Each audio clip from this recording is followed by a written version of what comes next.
सैयद उसामा ज़ियाउल्लाह शाह बुखारी साहब की तरफ लेकर जाएंगे। उसामा, आदाब रमज़ान की हम बात कर रहे हैं और जब रमज़ान की बात आती है और दीन की बात आती है तो जो ज़ब्त नफ्स होता है वो बहुत इम्पॉर्टेंट होता है। तो आदाब में हम किस तरीके से ज़ब्त नफ्स को या सब्र को शामिल कर सकते हैं या किस तरीके से वो इसमें आता है, इस पे ज़रा थोड़ा एक्सप्लेन कीजिएगा। बिस्मिल्लाहिर्रहमानिर्रहीम।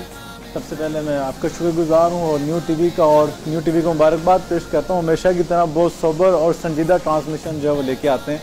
तो आपने बड़ा इंपॉर्टेंट क्वेश्चन किया रमज़ान मुबारक के तकद्दुस के हवाले से कि हमने उसे ज़ब्त नफ्स कैसे उसमें पैदा करना है। देखिए, रमज़ान मुबारक जो है ये ट्रेनिंग का महीना है और ये एक मेहमान भी है। सबसे पहले जब एक मेहमान आता है हम उसके तकद्दुस का ख्याल भी रखते हैं कि हम जब घर में मेहमान आए तो उसके लिए हम तकरीम के लिहाज से जिस तरह का मेहमान होता है उस तरह के अरेंजमेंट करने की कोशिश करते हैं। रमज़ान मुबारक ये ख़ास महीना और मेहमान जब बनकर आया, ये वो मेहमान है जो जब वापस जाता है तो अल्लाह की बारगाह में जाकर उस बंदे के हक में गवाही देता है जिसने इसकी तकरीम का ख्याल रखा, और जिसने इसके तकरीम का ख्याल नहीं रखा और जिसने इसका एहतराम नहीं किया उसके खिलाफ जाके भी गवाही देता है। तो अगर हम तो इसके जो हक में गवाही देने वाला अगर रमज़ान हमारा बनना चाहता है तो हमें क्या करना है, हमें ज़ब्त नफ्स करना है। नबी करीम अलैहिस्सलाम ने जब माह मुक़द्दस के आगाज़ में जब खुतबा शाबानिया जिसे कहा जाता है, शाबान का आपने आखिरी खुतबा रमज़ान के हवाले से दिया तो उसके अंदर आपने ये बयान फरमाया कि ये सब्र का महीना है,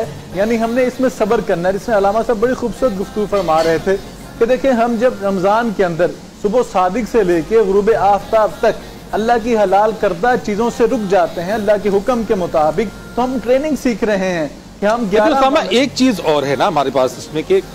हम 11 माह तक अगर हम अपना एहतसाब करें, मैं अपनी बात करता हूँ, हम पूरे 11 माह जो है वो आम मामूलात में हम चल रहे होते हैं। हम खाना पीना, हम बुराई भी कर रहे होते हैं, हम झूठ भी बोल रहे होते हैं, हम गीबत भी कर रहे होते हैं, हम तमाम बुराइयों में लिथड़े हुए हैं एक तरीके से। कैसे मुमकिन हो सकता है कि जब ये महीना आए तो उसमें अपने आप को किस तरीके से ढालें और फिर इस महीने की ट्रेनिंग अगले 11 माह पर कैसे इंप्लीमेंट करें? जी बिल्कुल, मैं वही अर्ज कर रहा था कि अल्लाह के रसूल सल्लल्लाहु अलैहि वसल्लम का अंदाज ये होता है कि माजी आयशा सदीका रज़ियल्लाहु ताला अन्हा बयान फरमाती हैं कि जैसे रमज़ान शरीफ आता, अल्लाह के रसूल तो पहले ही मासूमुन अनिल खता हैं, आप तो खताओं से पाक हैं, लेकिन रमज़ान के आते ही आपका चेहरे की रंगत बदल जाती थी और आप इबादत में इतने जो है रग़बत इख्तियार कर लेते थे, इतने मगन हो जाते थे कि आप जो है नफली इबादत जो है वो बहुत कसरत के साथ करते, कुरान के साथ अपना ताल्लुक बहुत ज़्यादा कर देते और इसी तरह सखावत जो है आम दिनों में अल्लाह के रसूल बहुत करते थे। लेकिन जैसी रमज़ान आता तो कहा मिनर रिहिल मुरसला,